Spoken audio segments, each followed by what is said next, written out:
Go yard. I got so much motherfucking design on right now.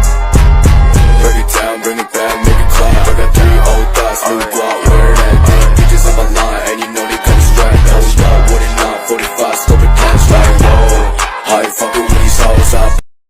Assalamualaikum warahmatullahi wabarakatuh. Di sini saya akan menceritakan ulang tentang Perjanjian Giyanti. Perjanjian Giyanti merupakan sebuah peristiwa besar di masa silam. Situs sejarah ini hadir sebagai perekat ingatan kolektif masyarakat dengan peristiwa tersebut. Perjanjian ini lahir sebagai sebuah kesepakatan segitiga politik antara Pakubuwono III, Pangeran Mangkubumi dan Perserikatan Dagang Hindia Belanda yaitu VOC pada 13 Februari 1755.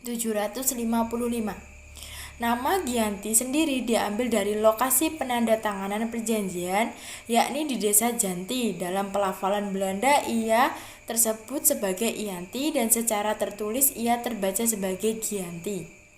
Tempat tersebut sekarang dikenal dengan Dukuh Kerten, Janti Harjo, Karanganyar, Jawa Tengah. Di masa silam, perjanjian Giyanti ini dibuat dalam merangka meredam api konflik yang telah terjadi berlarut-larut pasca perpindahan Keraton Kartasura ke Surakarta. Api dari peristiwa geger pecinan ini ternyata belum mati tepat di sumbunya.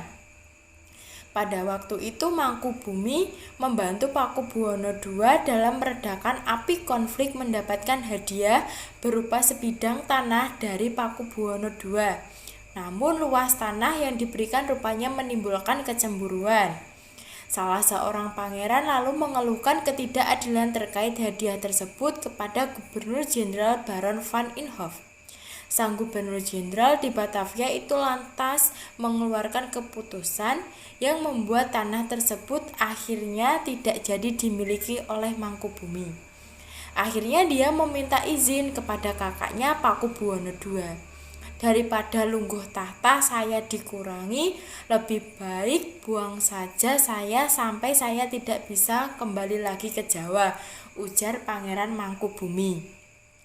Akhirnya diberi sangup atau bekal berupa uang senilai 3.000 rial.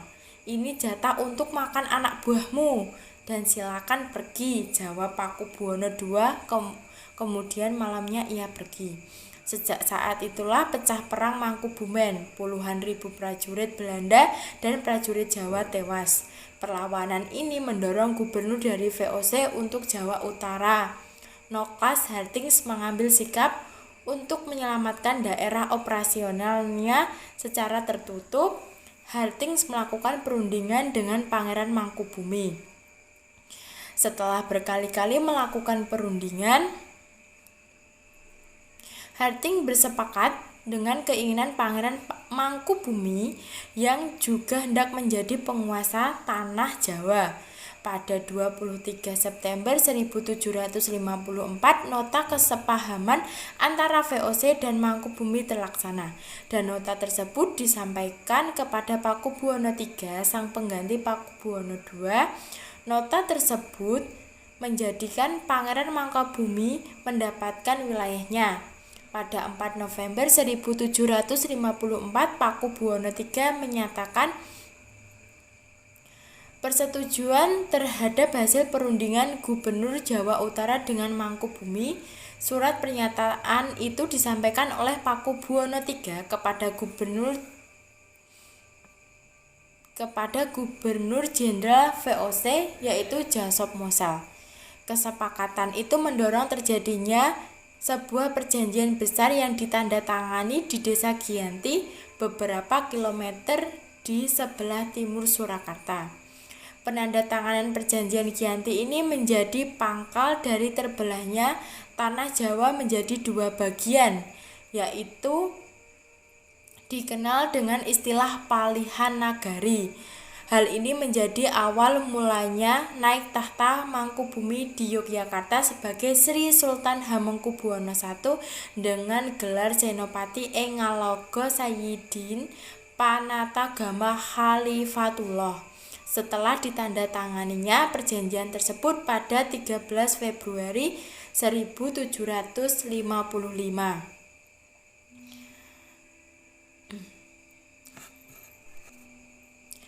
Sementara itu, pasca perjanjian Giyanti, Raden Mas Said atau Pangeran Sambernyawa yang dahulu membantu Pangeran Mangkubumi masih terus melakukan pemberontakan, seperti halnya Mangkubumi Pangeran Sambernyawa yang juga Trah Pakubuwono turut menuntut hak sebagai penguasa wilayah.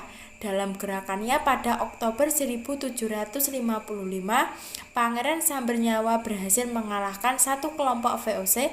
Kemudian pada Februari 1756, ia juga hampir membakar keraton yang baru saja didirikan di Yogyakarta.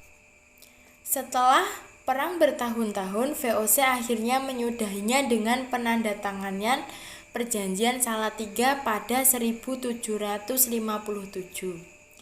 Dinamika politik yang digerakkan oleh angin revolusi pada masa pertengahan 1940 membuat masing-masing mengalami nasib yang berbeda. Sekian tentang Perjanjian Giyanti. Wassalamualaikum warahmatullahi wabarakatuh.